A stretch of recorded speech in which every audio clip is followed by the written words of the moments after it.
Welcome to the After the Show Movie Podcast, brought to you by your hosts, Ace Scully and Sid Talk. We're addicted to movies. Are you? Welcome, Sid Talk. Hello, how are you doing? No, I'm fine. Have you ever took Novocaine? I don't know.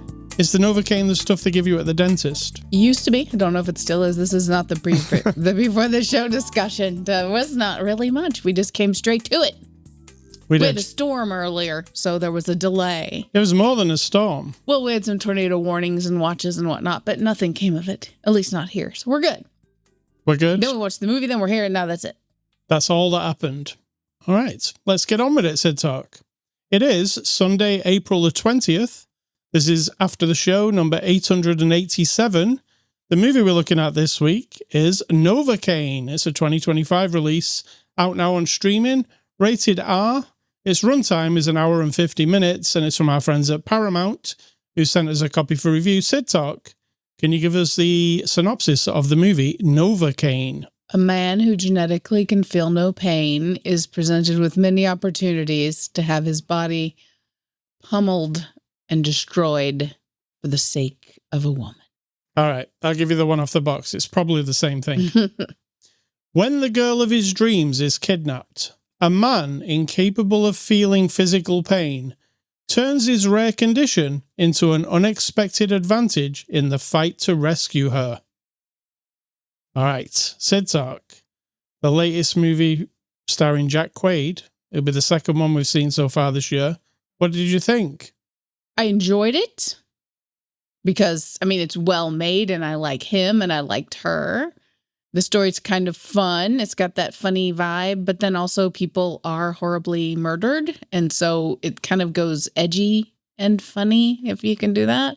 Yeah. Of course, I have flaws that irritate the fuck out of me. So we'll Are we start going with the straight F word into there. the flaws? But I enjoyed it. So I am conflicted yet again. I think two things. I'm not being funny, but... Yeah, what I don't...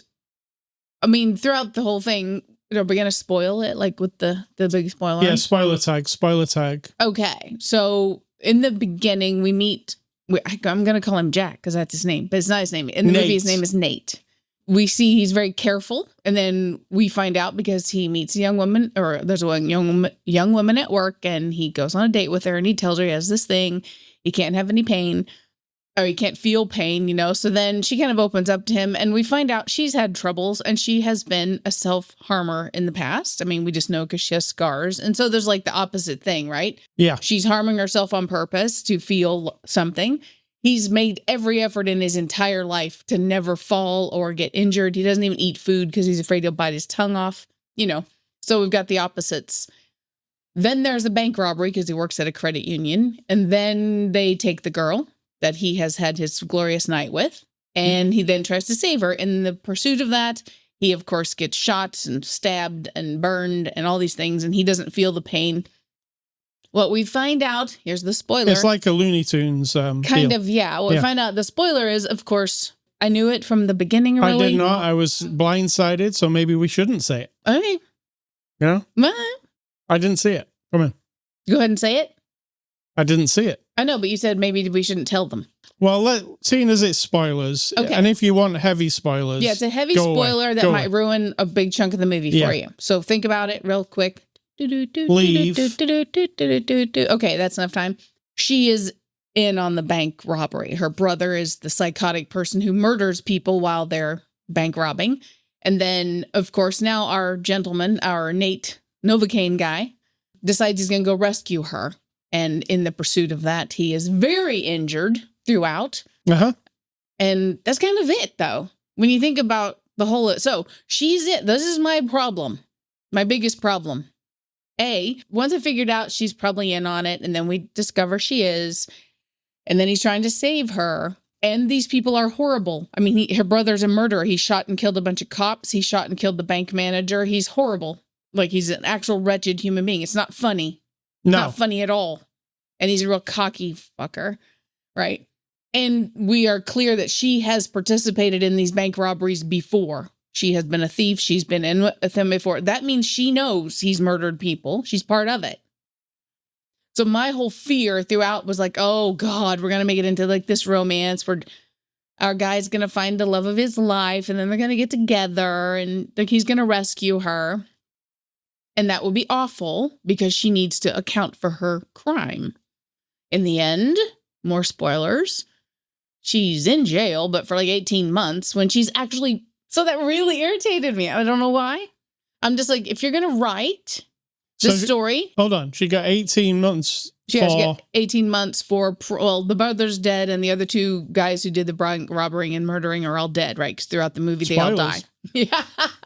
More spoilers. So we find out at the end that her sentence is 1 year and 9 months. Because she didn't murder anybody. Right, so that's not 19 months, but yeah. Right. Well, but still, she's an accessory to a felony armed bank robbery. Yes. That ended lives of people.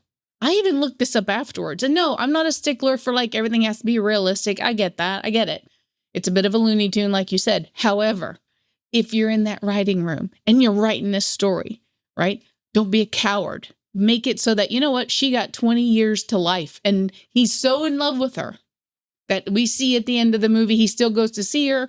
They have a wonderful relationship. He's made a friend in the movie also who's like an online gamer guy, and that's his friend and his pal for his life.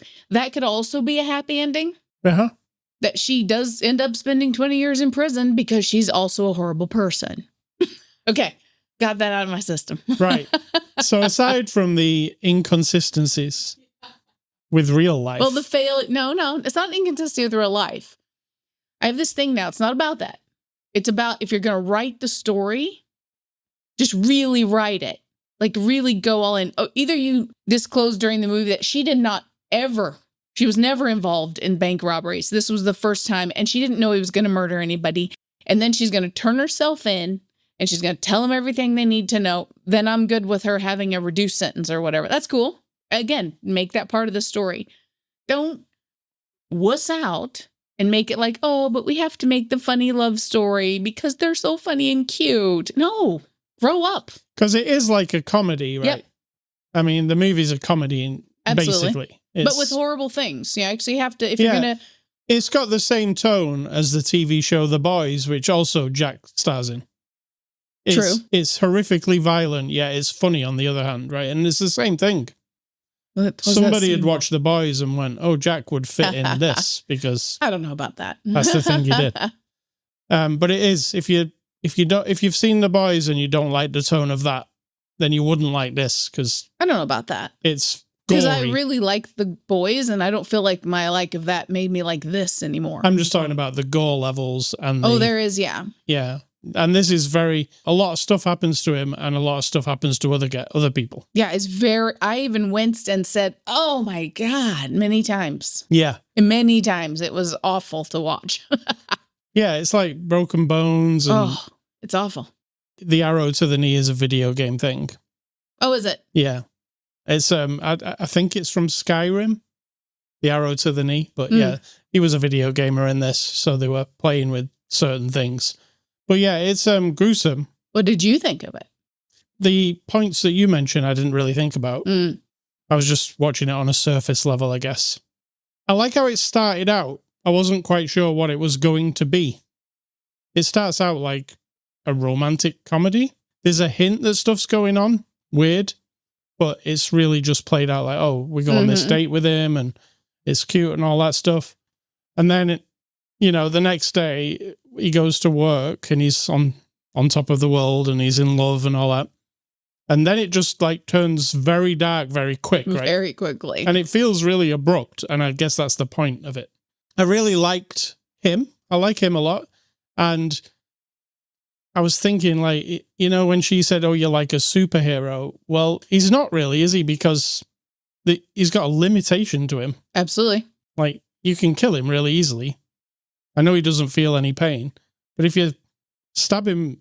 Yeah, he can only lose so much blood and take so much blunt force trauma. But apparently in this movie, he almost, even though he can't feel the pain, he lives through things that nobody would live through, I don't think. Oh, I don't know. I was thinking about that. I do think on that upfront that writing that you could probably come across stories of people who have endured insane things, and you're like, how did you fall off of that cliff and still crawl to safety, right? So I think that's plausible. Yeah, I guess maybe a lot of it is if you can't feel the pain, then there's not a lot of people dying is like the leg breaks in half and then they have a heart attack or something, right? Because of all the stress. Well, his friend told him they discovered you did have a heart attack and a brain aneurysm and all these other things, which you didn't die from. So. But he didn't even, it doesn't register. So interesting. And they go through the things at the beginning. He has to set an alarm on his watch because he forgets to pee and like your bladder will burst if you. And that's funny because I don't think of that as pain, but it is a sensation, isn't it? It is a nagging kind of sensation when you need a pee, right? And if that gets too much, then... And what's the other thing he has to watch? Oh, he has tennis balls around, so he doesn't... He doesn't chew food in case he bites his tongue off. Yeah, just liquidized. He just drinks milkshakes and stuff. Yeah. All the things I was like, oh, yeah, you really would have to think about that. So that makes this movie effective. There's a scene where he literally is just eating some pie.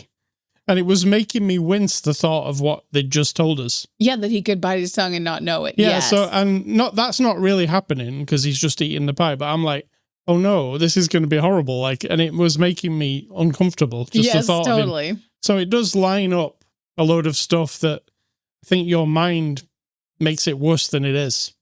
But there is some horrendous, like his arm is just dangling off his wrist.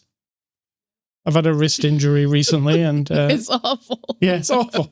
So yeah, I enjoyed it. It's not groundbreaking or anything. It was fun, but I don't feel like it was anything... Like, it reminded me of Kick-Ass. Mm. It really reminded me of that. And I don't know if that was because I was thinking of The Boys a lot. And Jack's in it. Mm. And Kick-Ass has got The Boys kind of flavor too. It's kind of... It's a little mean-spirited, and it's also kind of gross when they do fighting. It's okay, but it didn't make me think, oh, I love this, I can't wait to see more of this, or I wish there was another one. Okay. It's very mediocre. Yeah. It had hints of John Wick at some points. Like a hidden thing. No, that's just when we walked into that place and you're like, this is like John Wick. Yeah, well, no, it wasn't just that. It was the way like action scenes were filmed. And they were really well filmed. Some of them where the camera tumbles with him. So it's like upside down when he falls. Mm-hmm. Or when he like is fighting in the kitchen with all the kitchen stuff and he like lands on the thing, the camera is thrown that way. So it does that stuff, which I thought was cool. And that was what reminded me of John Wick. Because there's a lot of creative camera work in that. But yeah, I liked it. I think it's a fun hour and 50 minutes, but it's almost forgettable a little bit. Would you say? I don't know about forgettable, but it feels like other stuff, even though it has this hook of, not feeling any pain.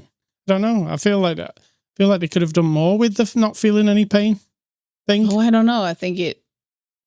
I guess you have the option, if you're writing this story, to say, okay, he not only doesn't feel pain, and you could turn it into sort of like an almost like, oh, is he a superhero because he heals up quickly or something? You know what I mean? That might, but that's not new either, is it? No, that is not. Mm. Yeah, and he isn't, and he doesn't heal up quickly, does he? I mean, you could take him out in a second. It's very easy to kill him. Yeah, he's not immortal. It's just nobody manages to shoot him in the head or anything. He's just good at avoiding stuff. I don't know. Let's get on to the cast. Have you any more to say about the movie? I don't. See? It's just... I'm done with it. I'm done. All right. Jack Quaid plays Nate. What do you think of him? I always like him. I mean, there's a little line that gets crossed with the unsure, lack of confidence, the little sort of almost mumbly over talking himself. You know, well, but he does play that character quite a bit. Yes, that's heavy duty. I don't ever like those characters much, but then it fades off. It just happens a few times, but then it fades off, and then he just digs in, and I appreciate that he goes all in with this stuff. Yeah, he's not afraid to do the stuff. Mm-mm. He's an action star. He's doing choreographed action in this movie. For sure. The action sequences were quite good. I was not expecting some of it. I was like, oh, I see how this movie's going. It's probably going to take place inside this bank. I bet there's a load of stuff happens inside this bank. Quickly, it turned into a car chase, a cop chase. It got out of there. I thought it was going to be like a small movie that took place there, you know? And he used all his... Another movie it reminds you of, and it's referenced in the movie, Home Alone. Yep. I was thinking it was going to be adult Home Alone inside a bank. That's what I thought it was going to be. So when it took outside the bank, I was like, oh, I'm surprised I didn't. Well, I'm really glad it wasn't that. Yeah. But it turns into adult Home Alone in another building. Yeah. You know, there's booby traps, let's say, which is fun.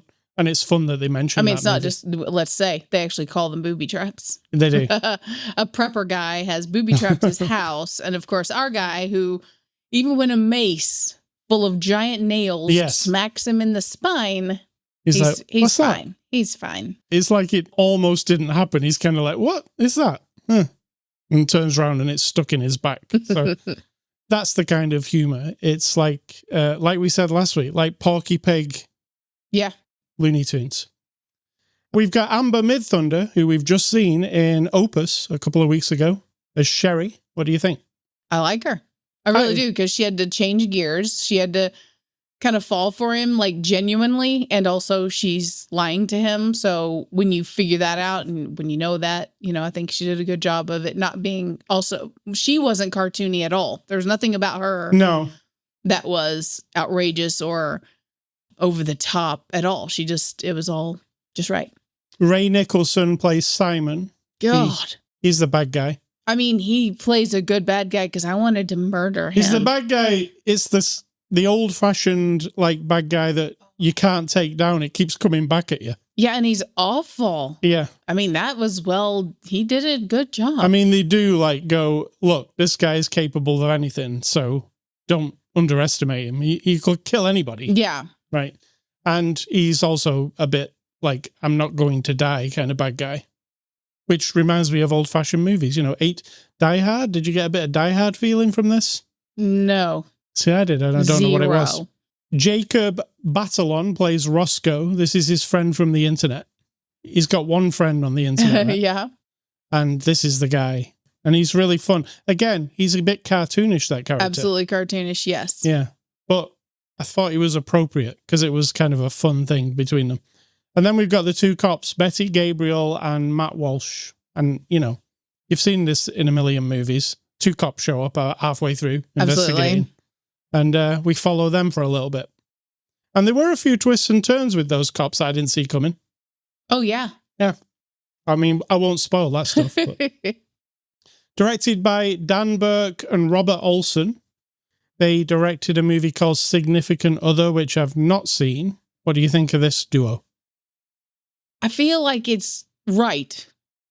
Yeah. You know what I'm saying? They understand what this is. Yes. It is done. Like you said, there's some funky camera things, little tricks here and there, because these days you can literally put a camera, you know, on your forehead and have it look fantastic and see from that point of view. And then there's, you know, the actual horrible, violent things that I think that if you applied their skills to a movie with drama, that it would be equally as good, you know?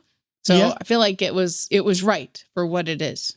All right. IMDb reviews. What are those? Those are reviews with 1 little star out of 10. And you love to make fun of them because often they say things like, this is the worst movie ever made, or what a waste of time, or if you're reading 5-star, 10-star reviews for this, they're all AI. You probably agree with the first guy. He says, it's like it was written by a first-year-old film school graduate. The writing was horrendous. It was so basic, and it felt like a film school graduate fresh out of school submitted a formulaic script.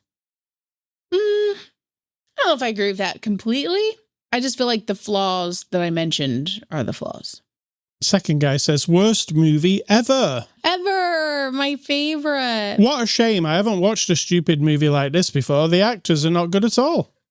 And the performances are forced with zero chemistry. Nothing in the film makes sense either, and the special effects suck. Don't waste your time and money. It's like a student movie, but it isn't. That's the second one that mentions student. And the third one says, superhero dark comedy in disguise. The lead actress early on in the film comments that the lead actor's inability to feel any pain makes him a superhero. Does this guy not know the names of the actors? He says this has been done before in The Boys, which also stars lead actor. I think he doesn't want to spoil the actors who are in it. Good call. Good call. Also, the corny jokes are violent slapstick. Yes.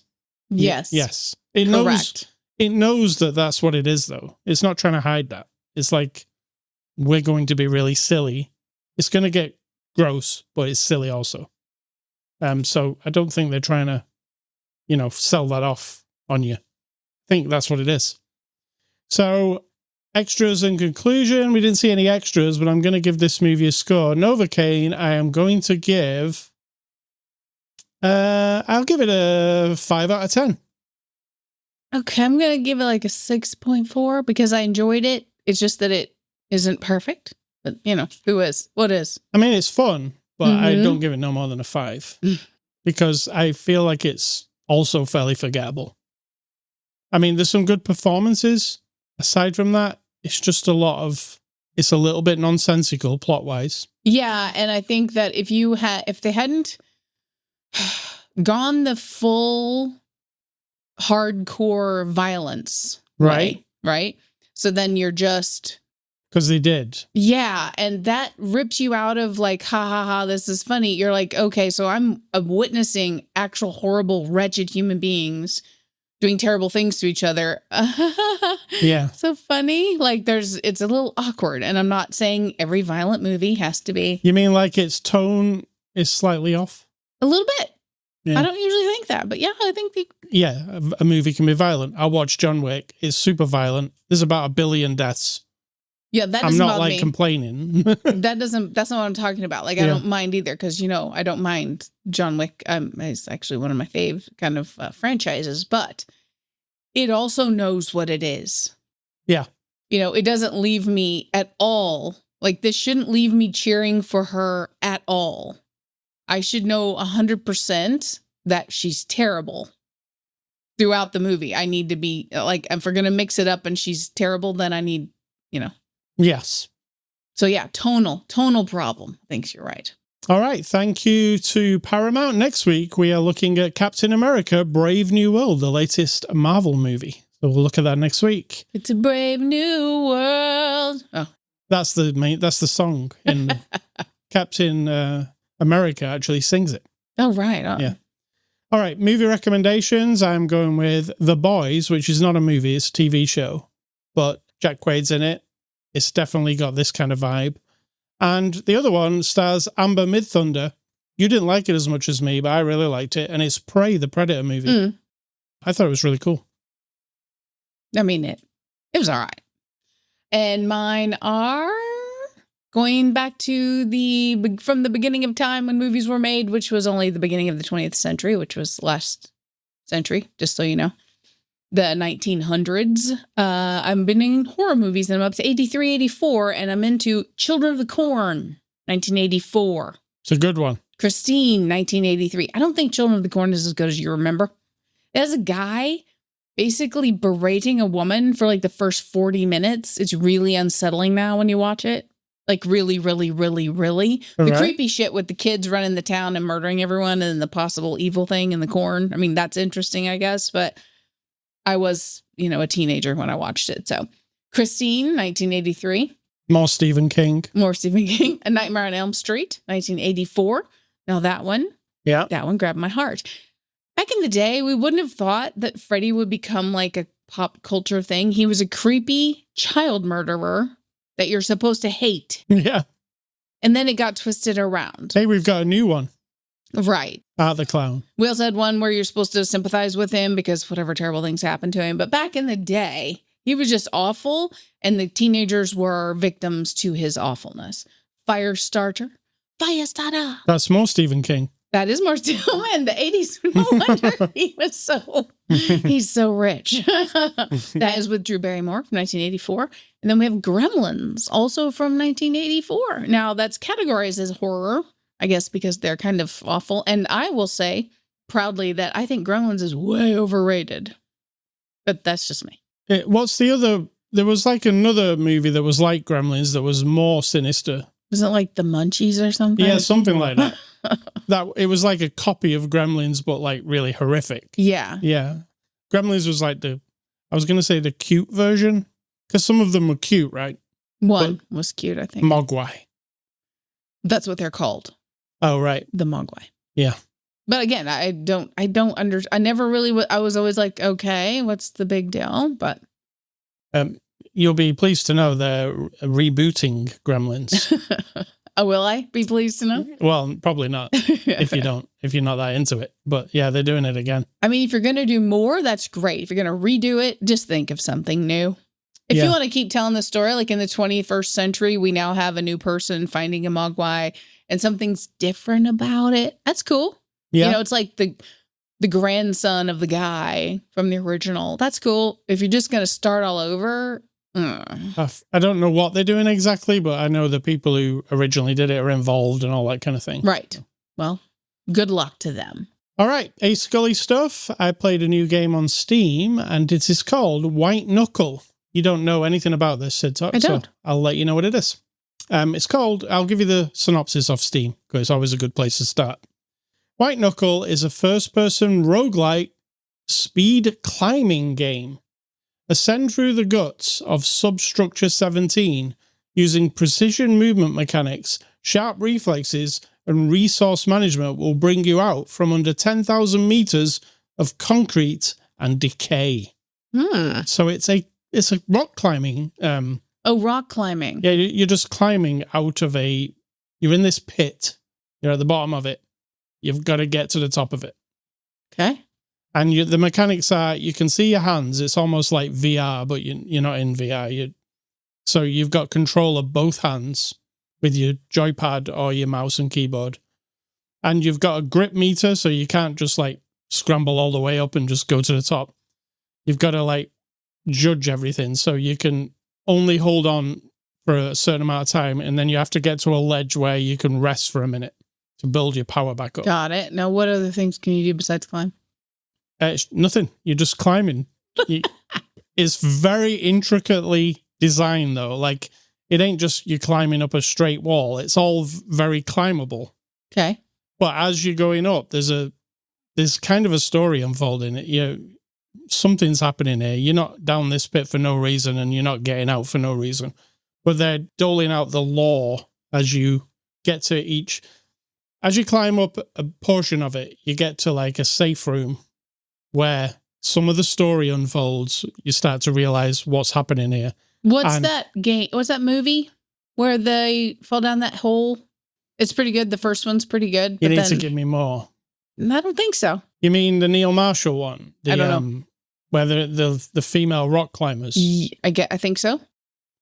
That is called The Descent. The Descent, yes. Yeah. Sounds a little like that. There is nothing to kill you as far as I've got so far. I mean, yeah, falling off the rocks will kill you, but there is no monsters coming after you or anything. Okay, nothing supernatural. Now, there might be, because I haven't finished the game, but as far as I'm going, I did the tutorial, and then I climbed as far as I possibly could, which wasn't particularly far. I probably made it up to the second level, and this thing is huge. You can climb this thing for hours, I think, and it gets more and more complicated as you're going up. And it's not just you're climbing up a rock wall.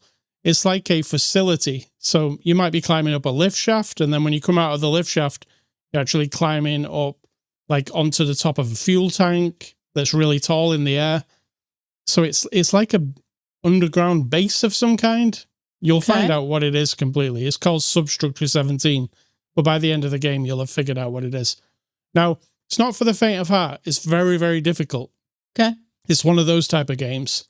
And it's roguelite, meaning when you fail, you get to pick something that you can take with you on your next expedition, something that might help you. So, like, you start with nothing, but then you find things. So you might find a little card that says your grip will be twice as good on the next run. So the more you play, the more chance you've got. And that's what roguelite is. So it's called White Knuckle. It's out on Steam. They sent me a key for review. I did. You know, when I say I can't ever tell you how much it costs because I already own the game. Well, I figured out how to. So the game costs $11.69. A very weird number. That is. Not a bad number. It's pretty cheap. And it's a lot of fun. And it's got that, if you're into that speed running thing, which a lot of people are, where it's like, I can do this faster than you can, and there's a lot of skill involved, it's definitely got that hook. You know, like, you'll do it and you'll say, look, I got out of the pit in like an hour, and I'll be like, oh, I've got to do it in 58 minutes. Right. Yeah, it's got that like leaderboardy sort of stuff. That's called White Knuckle. It's called White Knuckle for a reason, is, you know, well, you've got those things as well. You can, I just unlocked those. I don't know what they're called, but you know the things that rock climbers nail into the rock and then they use them as foot holders? Yeah. I've just unlocked those, so it's a little bit easier to climb now because I can knock those in and then go up. Obviously, you don't have millions of them because you can only carry like 4 of them. So, White Knuckle, it's on Steam. It's $11.69. Sid Talk, what's for dinner? Well, I was thinking Burger King because we're vegetarian and we like Impossible Whoppers. I don't know. Sounds really good. Change my mind? Maybe? We'll see. And what is your advice? And let's get out of it. My advice is not advice. Of course, it's observational. Why is artificial intelligence called artificial? Right? That implies fake, right? Not the real thing. Not just intelligence. Because I'm not convinced we're the real thing. So there you go. But I mean, everything that goes into the computer, which is what AI comes from, is from what we know. Everything. There's nothing invented. It's like, if this thing happens, then choose this or that, whatever is the best outcome, and measure the outcome by all of the other things we've programmed in. So here are all the scenarios, here's the choice, here are the possible outcomes, choose the best one. That's how we fucking think, right? If I walk up to a busy street, what's the problem I'm solving? I'm going to need to cross the street. What do I do to cross the street? I have to walk across the street. What do I do to walk across the street? I make sure I'm safe. How do I make sure I'm safe? I look both ways to see if there's a vehicle within the distance that I might be able to get my ass across the street in time without getting run over. What's the best case scenario? There's a car right over there. It looks like it's moving a little fast. I'm going to wait a second. Because of experience and because I know of things, how things move in physics, I make the choice not to run in front of it. That's all. That's artificial, right? Because someone told me that. Or is that real? So just because you're typing all that, if, you know, I'm typing in, I'm doing the fake typey thing with my fingers, if the AI needs to cross a street and these are the variables and these are the possible outcomes and this is what you choose for the best option, how's that artificial? Right? It's not going to invent a new outcome. There's only one choice, get across the road. Right. So I just have a thing about artificial intelligence and how people are sort of like absorbing this term AI as if it's like real. I don't know. All right. Thank you. It's not anything. It's, if anything, right, what we put into the computer, it's just our knowledge, like recycled, like upcycled, yes. repurposed. But it's not artificial. No. That is all. All right. Thank you. ascully.com. That's the place you can go to get this podcast. We're also on Twitter, Instagram, and I'm on Blue Sky. Sid Talk's not. We're also, this podcast is on Spotify, iTunes, Amazon Music, YouTube, all the places that you can go to get podcasts. Email feedback to me, ascully@ascully.com. Do not email Sid Talk. She doesn't want your emails. And stay classy, Mr. Jack Quaid. I'm sure it's not the last we've seen of you. And I'm going to say, think for yourself, because if you don't do it, someone's doing it for you.